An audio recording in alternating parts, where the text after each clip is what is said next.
All right. What's good in the hood? What's good? How y'all doing, man? It's Thursday evening. We're Thursday afternoon. Hold on. My bad. Alright. If y'all been noticing, I ain't been having a fight with my camera because I got a little setup, a new little setup, you know. But what's up? 412. That's what time it is in the evening. You know. What's good with y'all?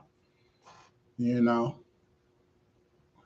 Yeah, I said let me go ahead and do something for y'all before I get tired and my ideas is not flowing, you know. So you know, had a running around to do this morning, a lot of running around to do. My son home from college and he trying to secure his little summer job and so he wants to work at Chick-fil-A and he worked at Checkers last summer, and which was a great experience. He hated it, and I was grateful that he hated it. So that means you're gonna take your ass to school and get that degree, so that won't be your full time job later in life, you know. But you ain't hate that check that they gave you, but you hated, my son a big boy, so they had him unloading the trucks, loading, well, not loading, but unloading the truck and stocking. And then he had to learn how to, you know, every station in there. And he come home smelling like food. And it just took me back to when I worked at McDonald's at his age. And, it was fun for me because I was getting money. Anything that allowed me to make money, I was happy. You know what I'm saying? As a shorty, me and my friends used to get out there and wash cars, and we used to pump people gas. Now we was around about 8, 7, 9 years old. You know what I'm saying? So it was fun for me to turn 14 to get that Mayor Marienberg summer job, and then 16, I got on with McDonald's and just feeling real independent, because, when you watch your mother struggle to keep bills paid and keep the household afloat, you don't want to keep bothering your mother about little money here and there. So, as a young man, you be like, well, look, I don't want to be a burden on mom, so I'm gonna go and try to figure this out on how I can get some money. And that's one of the reasons that drive our young brothers to the street, because you come from nothing, and therefore you get tired of watching everybody else have things, and then you develop an envious streak in your body. Like, I'm tired of seeing that family do things and have shoes and stuff like that. So people just get tired of waiting on just waiting.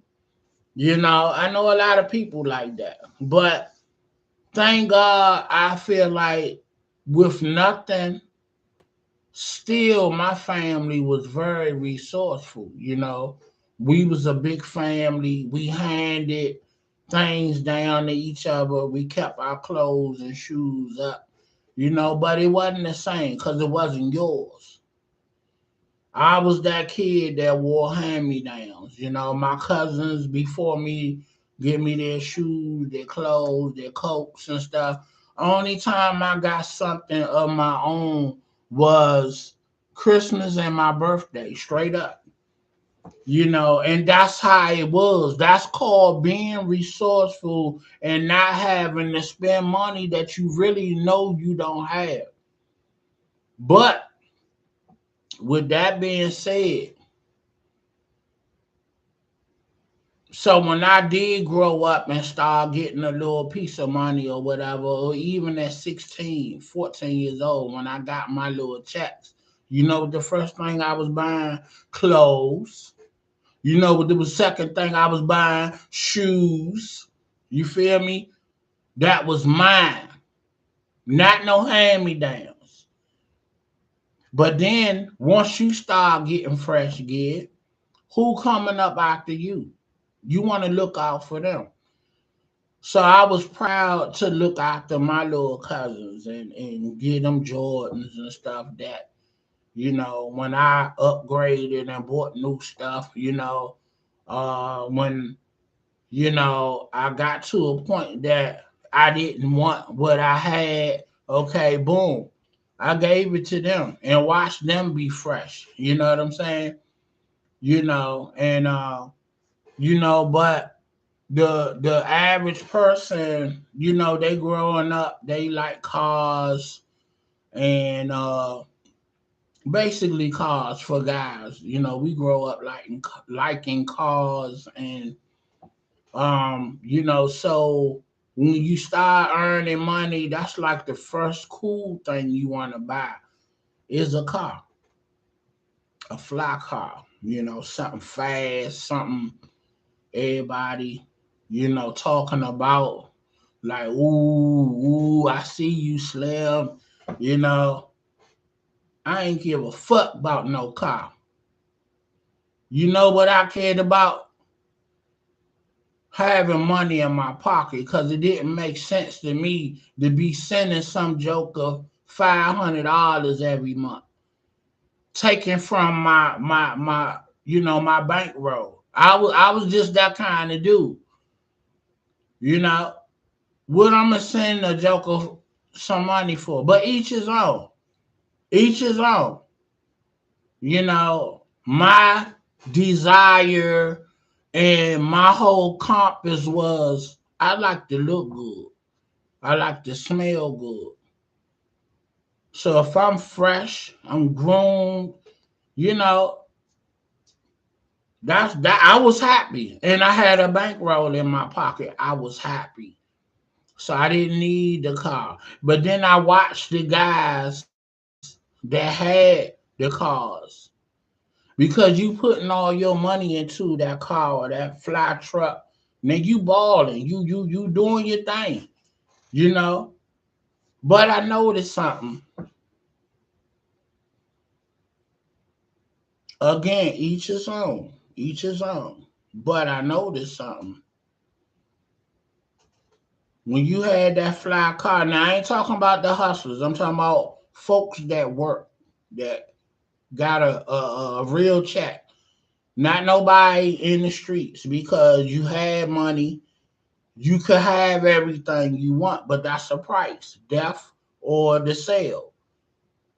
So for those that say we ain't messing with that, but we work, we learn skills to pay the bills.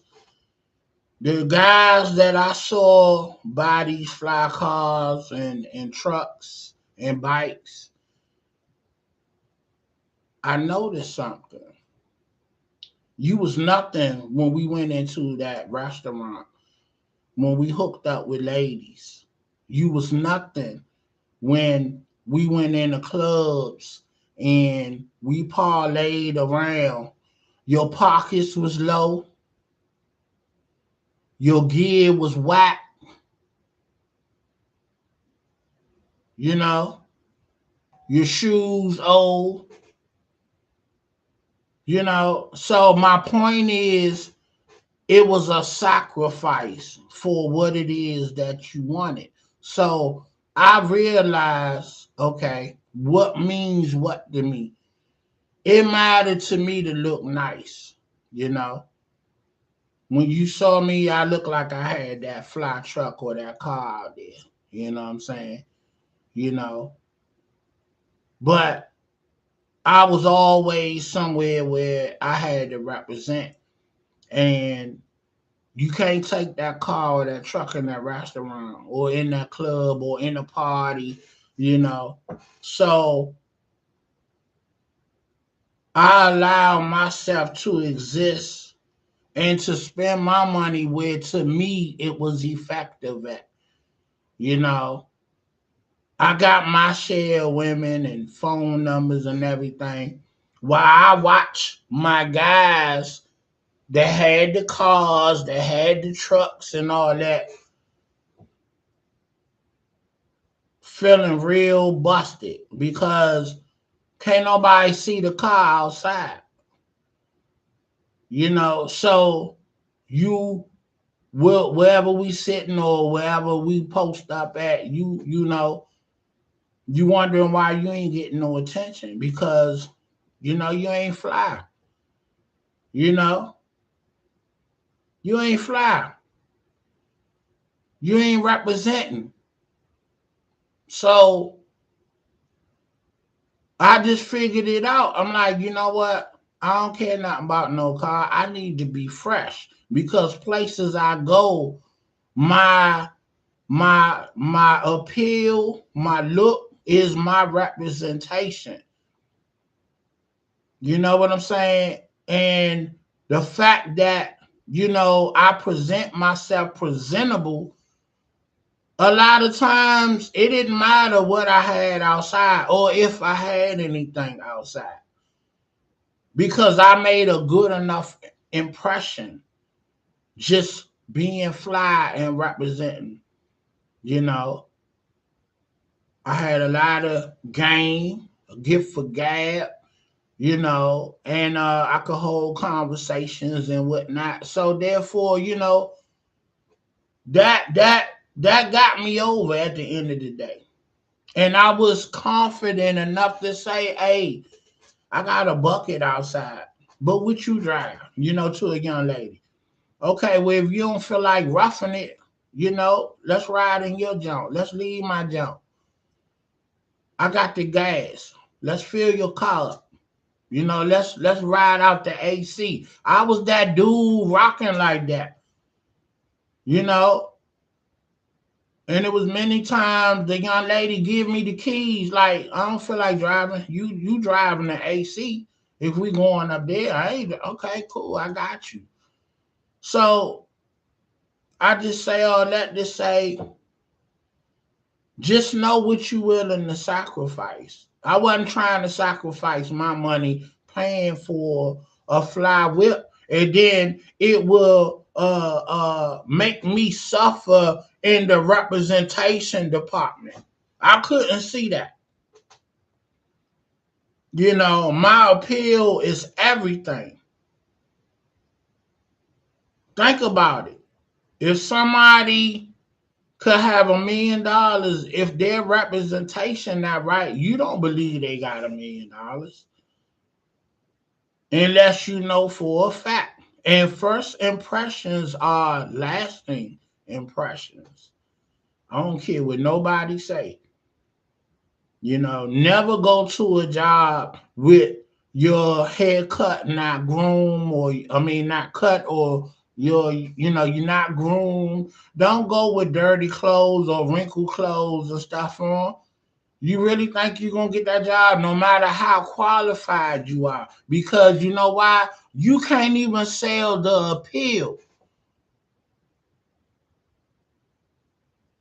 Why would I want you at my company unless I know that you are exceptional? And they don't know that until they put you to work and they know what you can do.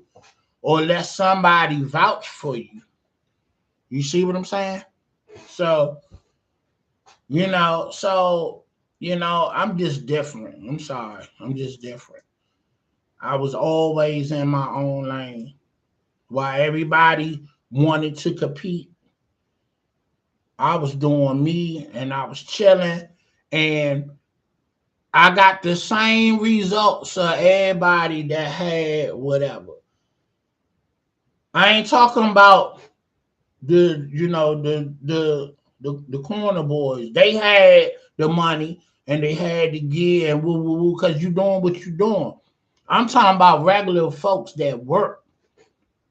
You know what I'm saying? So some folks just wanted to have that ride. They was cool. They was cool with not having gear or fresh shoes and money in their pocket. They was happy. But if that was your forte, kudos.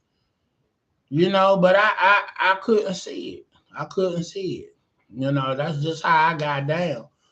So know what it is that make you happy. Know what it is you want to sacrifice and do what you do. You know what I'm saying? But never do this because you got that car, you got that truck, and you looking busted. You wearing t-shirts, not the same jeans, but you go by rap. I used to see a guy at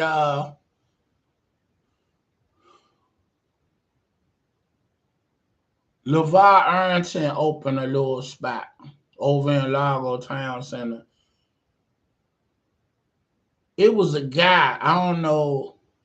I'm assuming he was a corner boy, but he kept it simple. He drove a Bentley, not a new one, but a classic one, and it was still fresh. He kept his shine souped up. But I noticed this dude always in a jean outfit. And he would come like every Friday to this joint. I forget the name of LeVar Arrington's spot, but he had the Redskins colors and everything. And after maybe 3 months, let's say 6 months, the women was like, why that Bama always got the same outfit on? You driving a Bentley, I mean, like you ain't got no clothes. So he coming off like, look what I drive. I don't need no clothes. So I hope he was wearing multiple jean jackets. His t-shirt was fresh. So he probably one of them dudes go buy a bunch of t-shirts and he bust them open every day. He probably wear them twice or three times and toss them. Fresh Air Forces. He probably one of them dudes buy a pair every month. But come on, man. You know. So I was saying I know dudes that wasn't corner boys that will, try to bust on you and like clown you because you driving a bucket. But I mean, it's all in fun. Don't I ain't coming down or coming at nobody, but it was funny. So this the irony in how we pick with each other. You looking busted, but you got the fly whip. So you feel like you can joke on the joker that's driving a bucket, but that dude looking fresh, fly to death. He pulling up, got the Morris Browns on, the Fila sweatsuits, the Gore-Tex coats, the Super Tims. You know what I'm saying? What else? What else we was rocking back in the day? Le Coq Sport Tee, Benetton, clothes, shirts, and wool polos and all that. Like, come on, man. Folks like me looking like we getting off the runway, and you looking busted. So you can't be sensitive because somebody that go hard, that Joan and crack joke.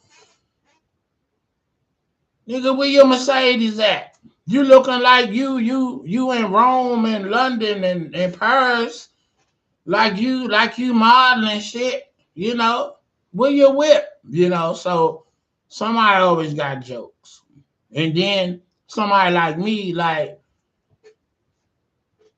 You know, tell them jokers open the back door so you can bring your car in the club or in the restaurant so you can lean by so you can get you a couple of numbers. Cause that whack ass outfit you got on, ain't nobody giving you no number. So yeah, that's how we used to pick at each other. So so again, know what you willing to sacrifice and what means what to you. It didn't mean nothing to me to buy no ride like that, and I couldn't be fresh because I could do more with being appealing than being limited because I got the whip, and I was charismatic and confident enough to still step and say, look, and be honest. You know, I got a bucket outside.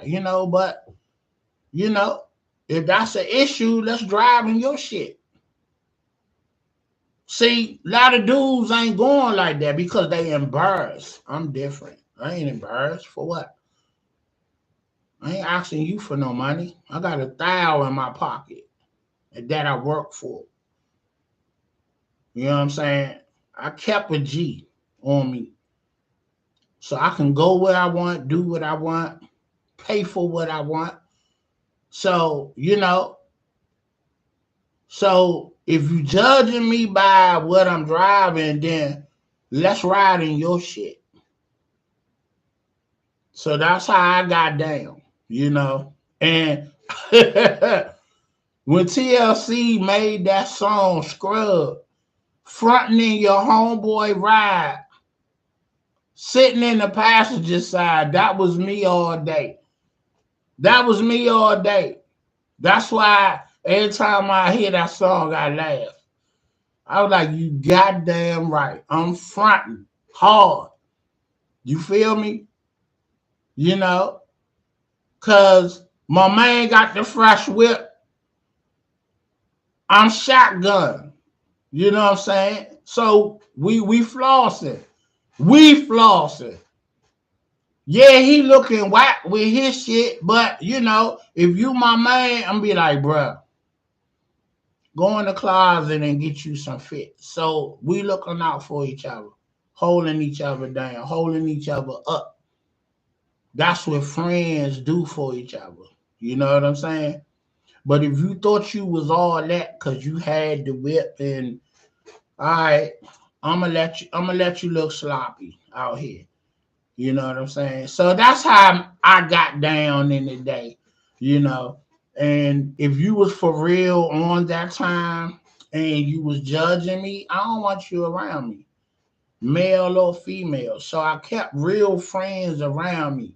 So I say all that to say, be confident in your skin and, you know, don't let nobody make you feel like, you supposed to be doing this and you supposed to be doing that. Whatever means anything to you, you stand on it. You know what I'm saying? I wasn't walking. I wasn't at no bus stop. And all my buckets, they was presentable joints. They was older model cars. But, it wasn't no big deal, you know. But it is what it is. But yeah, my boy was like from Baltimore yesterday. He like, man, you know, uh, how you play dice? Cause he see me with a dice all the time. I told him this how I used to get my money off the boys, the corner boys in school. I went to spin on, and gambling. This is what we did. So I explained to him. I say, well, you got two dice, you know, and 7 and 11 are winners. And if you roll that off the break, but then once you get a point, you need to hit your point before you hit 7. All right. So I just rolled 2 snake eyes. I just crap. So 2 and 3 are craps or in 12s. So I say you just lost money. So I just roll. My point is 5. So I say I need to hit 5 before I hit 7. You know what I'm saying? I just crapped out. I say, so you just lost money right there. All right, so that's 5. So let's say same thing for 6. You trying to hit 6 before you hit 7. Boom. I just hit 2 trades. You know, 2 trades. All right, same with 4. I just rolled a 10. All right, okay, I just hit my 4. A Trey and a Pimp or Lil Joe. You got 100 names for each number. So let's go with 8. Let's see if I can hit 8. All right, I just crapped out on 8. So you just lost. So how about 9? Let's see what's up with 9.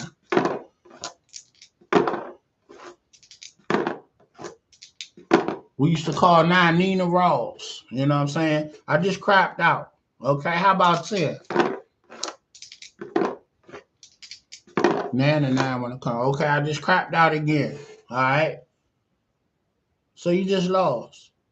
So your streak is always up and down, depending on, your flow on, you know, what your luck like. So I also explained to him, when you hit numbers or you get a point, say like, what's the point? All right, I just hit 7. Okay, 4. 4 is your number. When you get all sophisticated, you can say bet 10 to 4. So that means you can win on 10 and then you clean up on 4.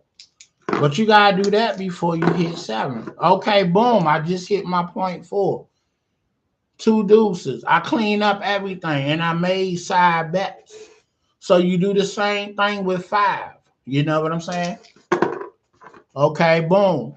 Okay, I just crapped out 7. So with 5, I would have bet 9 or 5. So if I had hit a 9 before 5, I collect, but you clean up on your point 5. So let's go with 6. Same thing. Okay, your point is 6, but you collect on 6-8. Say bet 6-8. You gotta physically say it. You gotta physically say 9 or 5. You know.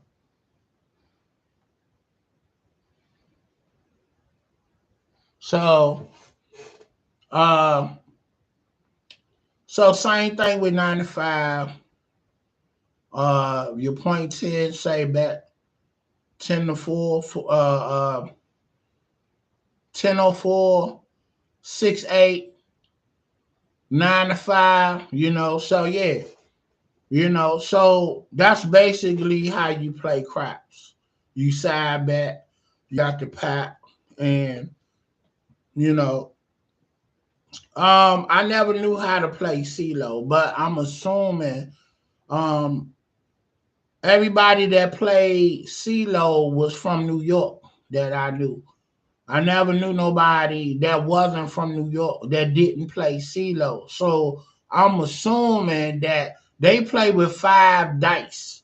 So I think every time you roll, you bet if 3 or the majority of the dice, which is 3 dice, will roll high or roll low. So you can say what you bet, high or low. So that's high low. I'm assuming. I don't know. And so my boy and my man named Big Mac from Baltimore, he was like, I say, yeah, so I never played dominoes. I ain't understand that, I'm a chess player, I say I'm about 60%, I ain't on no expert level. I'm still learning. But my pops played chess, like from a kid into adulthood. And he was trying to teach me early on, like 4, 5, 6 years old. I wasn't, interested in it because I like checkers at the time. But would arouse my chess, love again. Well, would arouse my chess love nowadays. My son, maybe at 8 years old, we had a neighbor named Mr. Malone. Mr. Malone, uh, him and his buddies used to get off work. I think he was like an engineer or something. They wore uniforms and stuff. And so they would drink their beers. He lived on the first floor. So his balcony was like on the ground level. So they'd be out there playing chess. So when the kids walked over and he was like, what y'all doing? He like, you want to learn how to play? So he was teaching the kids how to play. So my son will go over there with his friends you know, and I see him from the window when I check on him, he over there and he was like, Daddy, Mr. Malone showing us how to play chess. So at Kettering Library, on Tuesday and Thursday night, it was a gentleman up there. I forget his name. My cousin Kyle knew him, and uh, this guy was he was a chess master. I don't know if he was a master of chess, but he might as well have been because he was good. So anyway, he was teaching free classes from 7 to 9 on Tuesdays and Thursdays. So I started taking my son up there. And so, because I saw he had an interest in it. And when he started playing, then I started back playing and I've been playing ever since. So that's 10 years ago. So I've been like messing with it. I ain't nowhere near where I want to compete and nothing like that. I play the computer on the phone, and I'm at level 1800. It goes up to 2200 on the computer.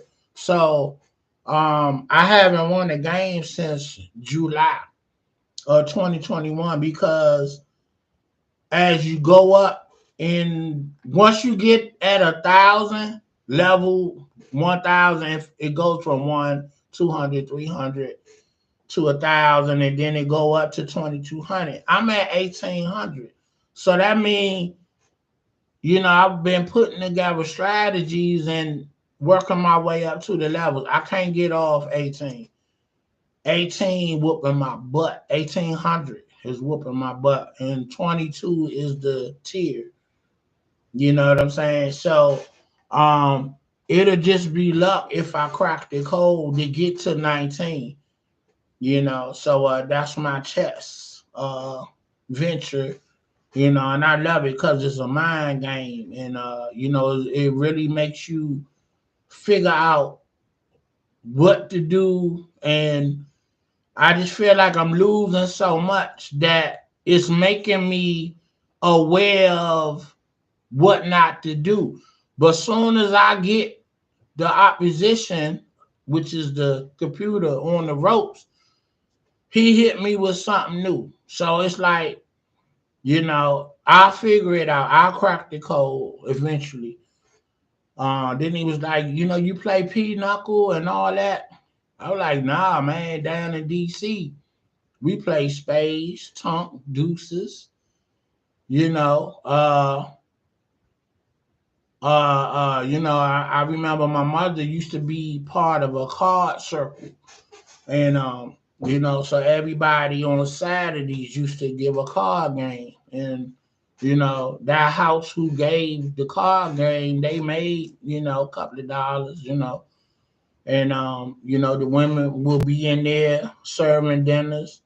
And the guys used to bring up the moonshine from the country, and they had a good time playing the oldie but goodies. So that's how I grew up watching this go on, and good times, man. It was good times. We was all a village. We were all family. you know Everybody cared about each other, was looking out for each other. You know, nowadays everybody, and I don't believe it's purpose. It's just the way of life. Everything is a hustle and bustle, and you trying to hold your own. You know, you if you married, you got kids, you got family, you got kids in school. It's just hectic to just try to keep that family bond together.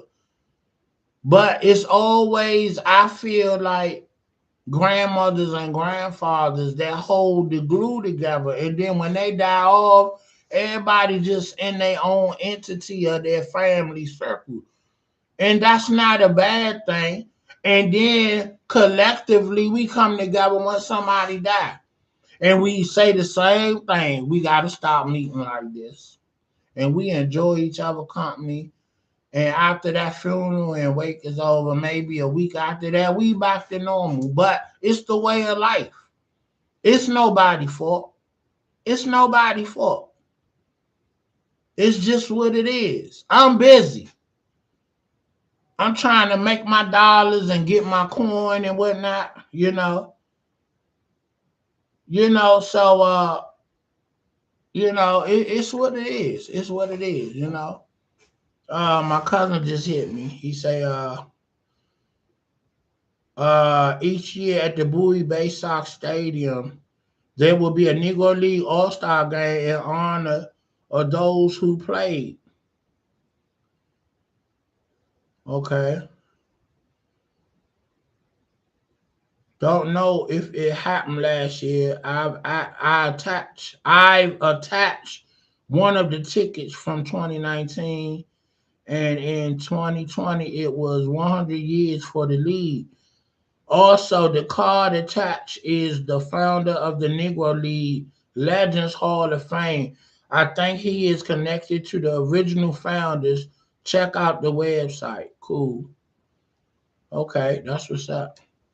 I'm gonna get up to Owens Mills, the library. It's a library in Owens Mills that holds a memorial of all the Negro League teams. And I forget the guy that name, who name was matter of fact, let me look it up.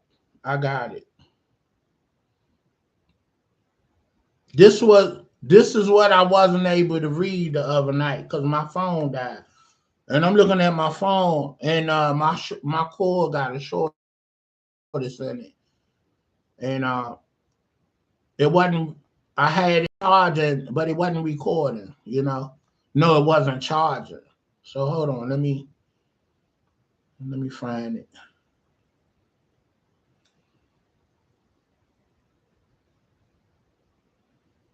because I wanted to read.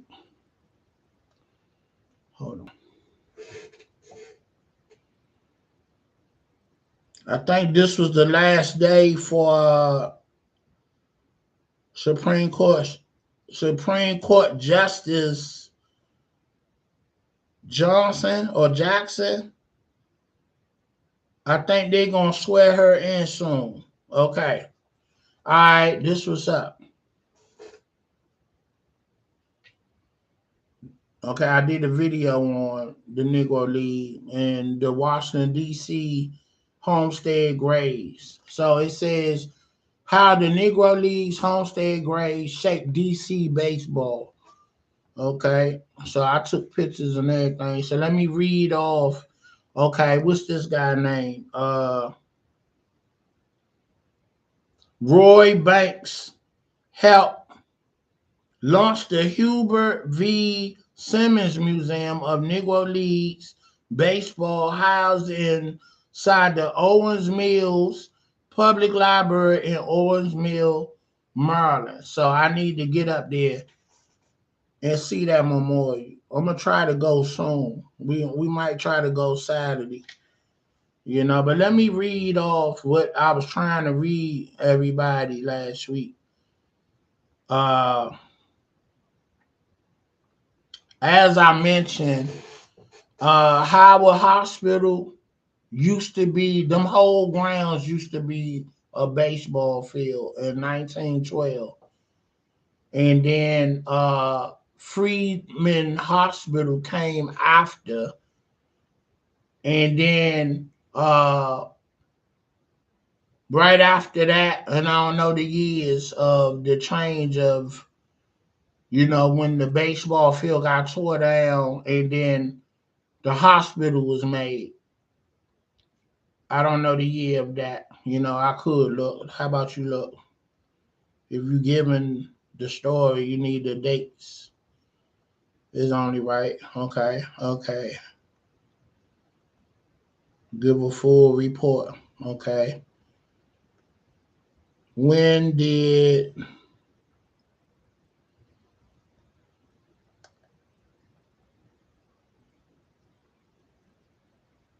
Griffin Stadium turn into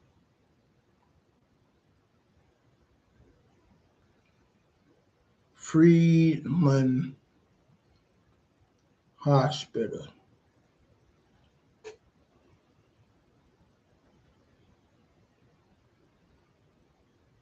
Okay. Griffin Stadium stood in Washington, D.C. from 1911 to 1965. Freeman Hospital.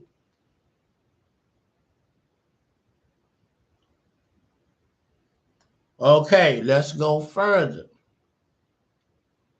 When did Freeman Hospital turn into Howard Hospital?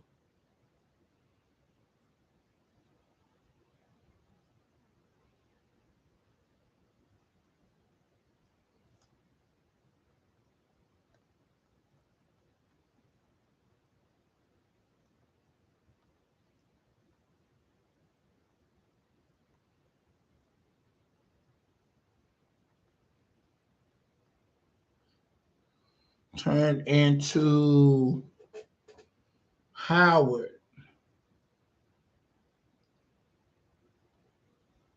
Hospital. Okay, 10 years later, from 1965 to 1975, Freeman Hospital was renamed Howard University Hospital and moved to Georgia Avenue and Florida Avenue, the former site of Griffin Stadium.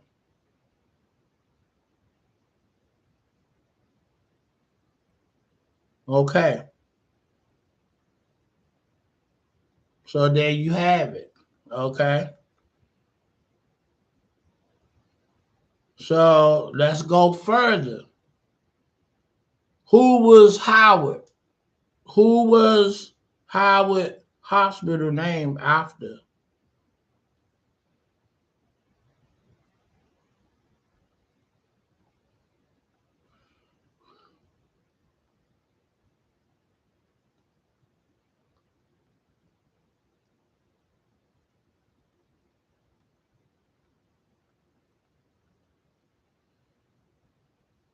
Major General Oliver Otis Howard. Howard University is renamed for Major General Oliver Otis Howard, a native of Maine and a graduate of Bowdoin College in 1850 and at West Point in 1854 as the fourth ranking student in a class of 46. Following graduation, he served 2 years in the Army before returning to West Point as an instructor of mathematics. Okay, so I guess he went on to do big things. No, not he ain't not go on to do big things. He was one of the generals that fought in the Union Army that fought the Confederates down south. And we all know the story. The North beat the South. So that's how his acclaim became notable, and I don't know what happened that that they named that hospital after him. Maybe because you want a big time war that stop slavery. So yeah, I think you should be honored for defeating a opposition that wanted to hold slavery when the North was fighting for independence and equality. So yeah, you should be honored and your name on some kind of structure. So yeah, okay, it just registered. All right. Uh, every now and again, I like to show me and my boy CD. We was a rap duo, Alski and Money back in the day. Our album got shelved. We was doing albums then. It got shelved because uh, you know, they was trying to tell us how to do our music and trying to,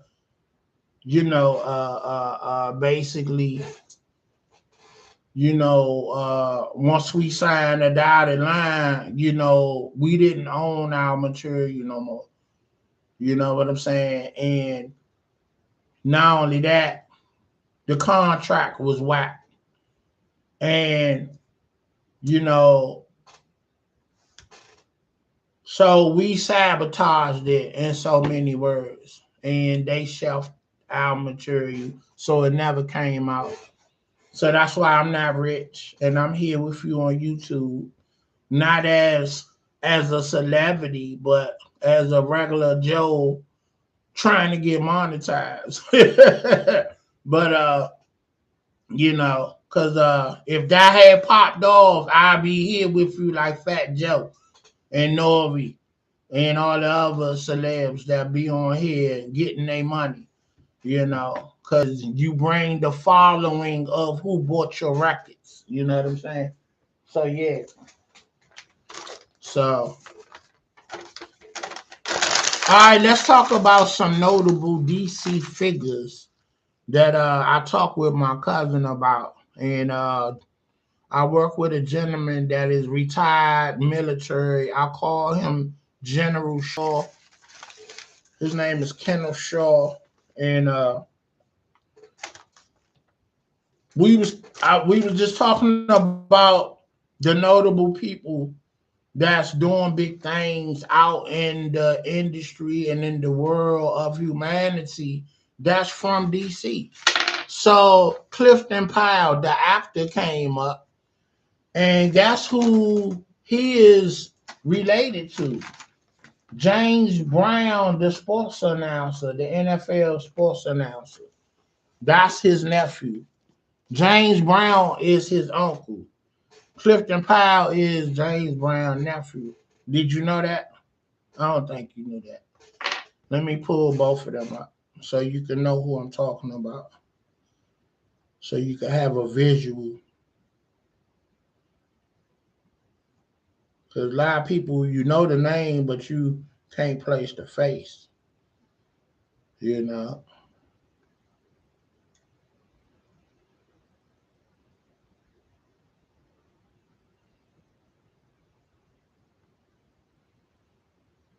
Better known as Pinky on Friday.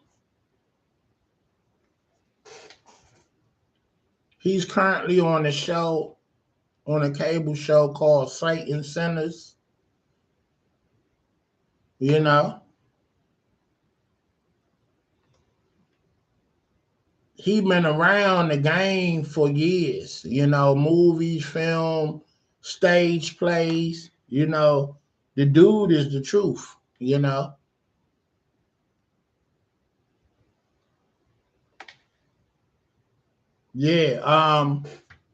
I actually met him and I got pictures of him.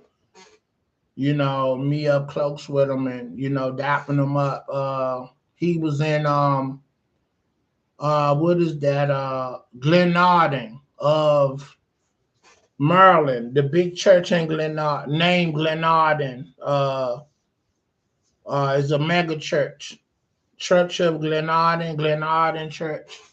Over there by Watkins Park, by past I want to say PG Community College. Yeah. So the pastor there, Pastor Jenkins, his sons are movie producers, and they've been working in the industry. And then they made an independent film called Sinners. And no, no, it's not Sinners. That's the show Clifton Powell plays on. But this guy was uh, uh, Clifton Powell played one of the stars in their movie, their independent movie that eventually made it to BET. Um, it's about a pastor that came to a new church and fell in love with a prostitute, changed her life, and he wound up taking a bullet for her because her pimp tried to kill her for leaving the life, and he jumped in front of the bullet. I don't know the name of that. Hold on, man. I gotta look that up. I gotta look that up. It was actually a good movie, a great movie.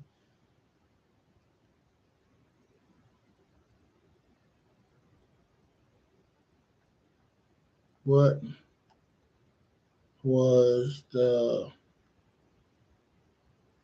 movie Clifton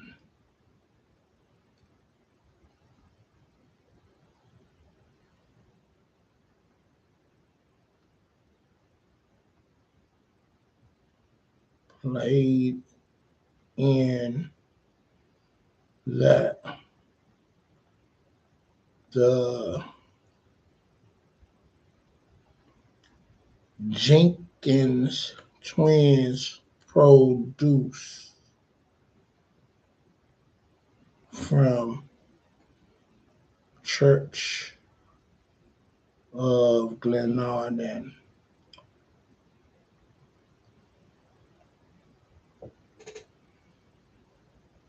Sinners Wanted. Yeah. But I'm telling you, man, YouTube is the champ. YouTube is the champ. Right there. Clifton Powell played in that, and I met him at the screenplay. And my man that played on Leaf Tree or something, Green Leaf, something like a gospel show on cable. I forgot my man name. Uh, and let me pull up the sportscaster James Brown. Okay,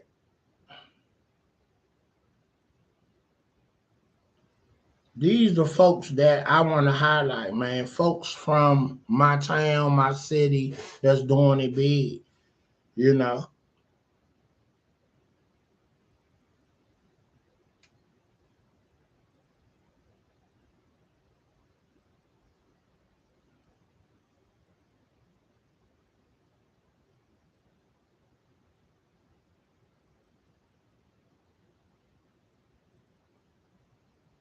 All right, this is James Brown right there.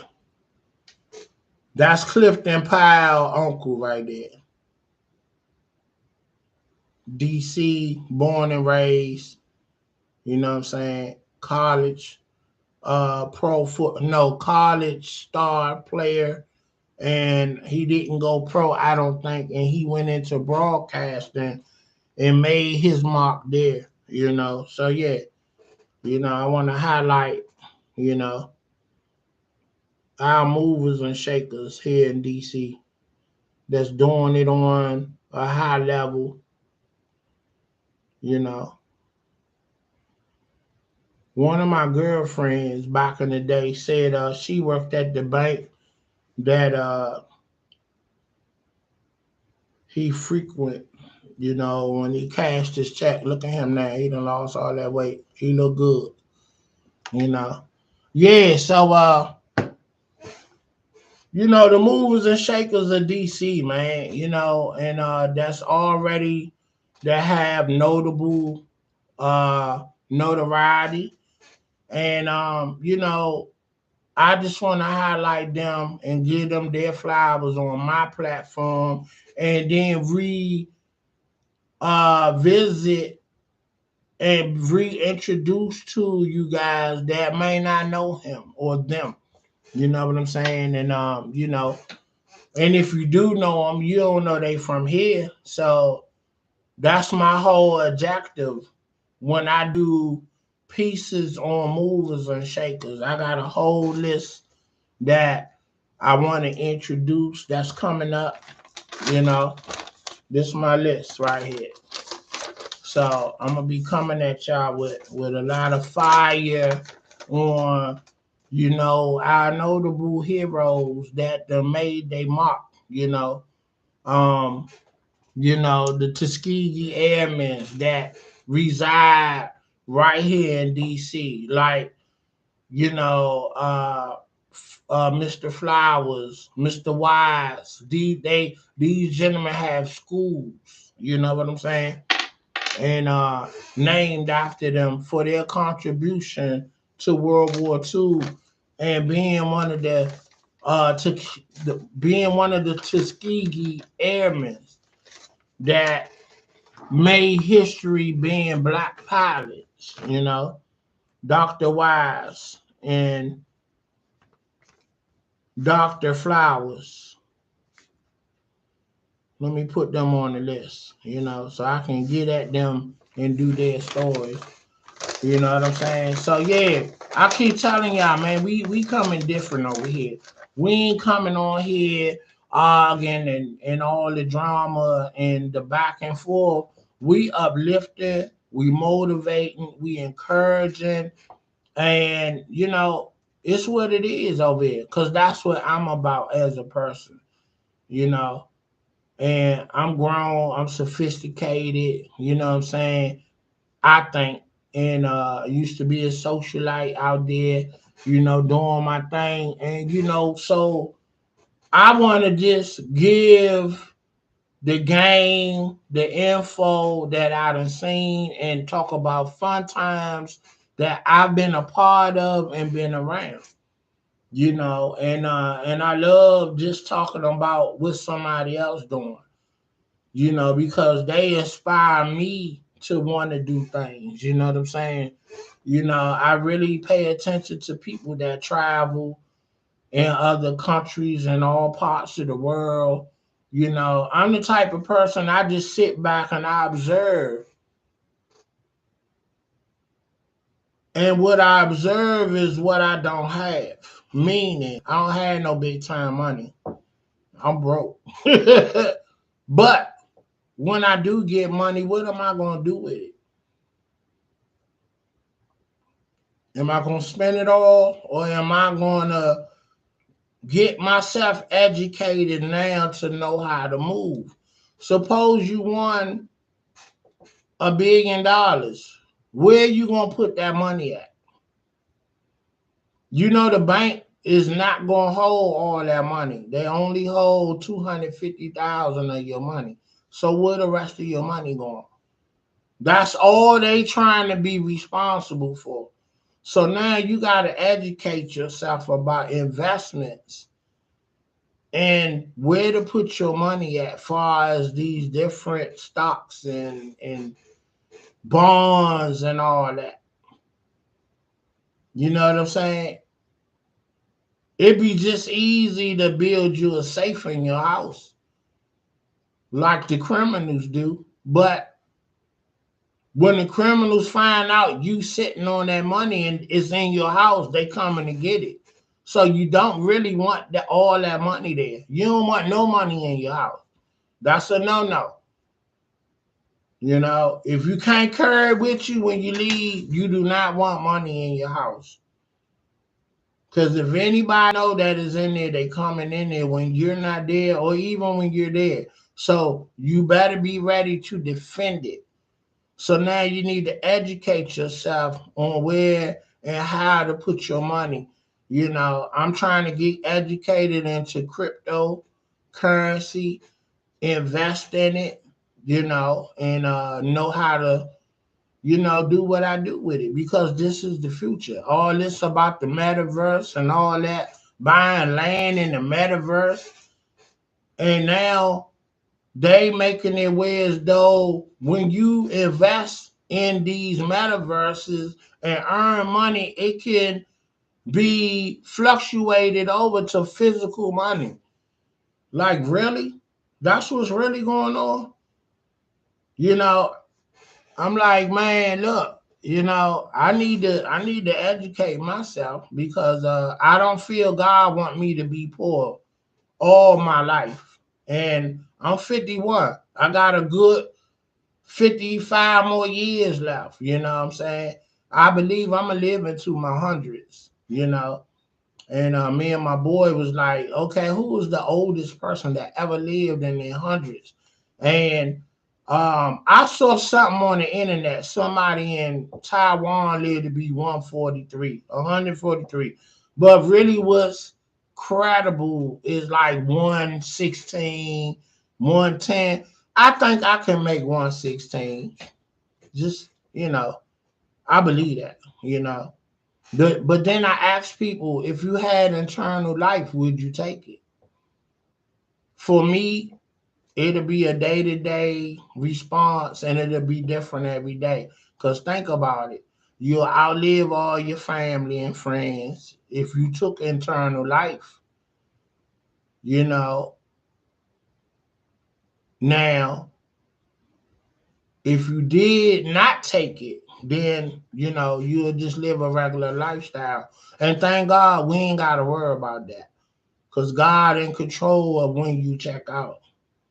But if I did take eternal life, if I chose eternal life, it's a movie called something Squad where these people that were immortal, they couldn't die. They were part of an elite like tap team that went around the world saving the world from like people like Putin that want to destroy the world. So they went in, they were mercenaries, but they was immortal. You know what I'm saying? So I'm already at an hour, it's gonna cut off. So look, big day, streets finest, like, share, subscribe. Thank you for the love, and I'll be with you soon. Peace. Let's go.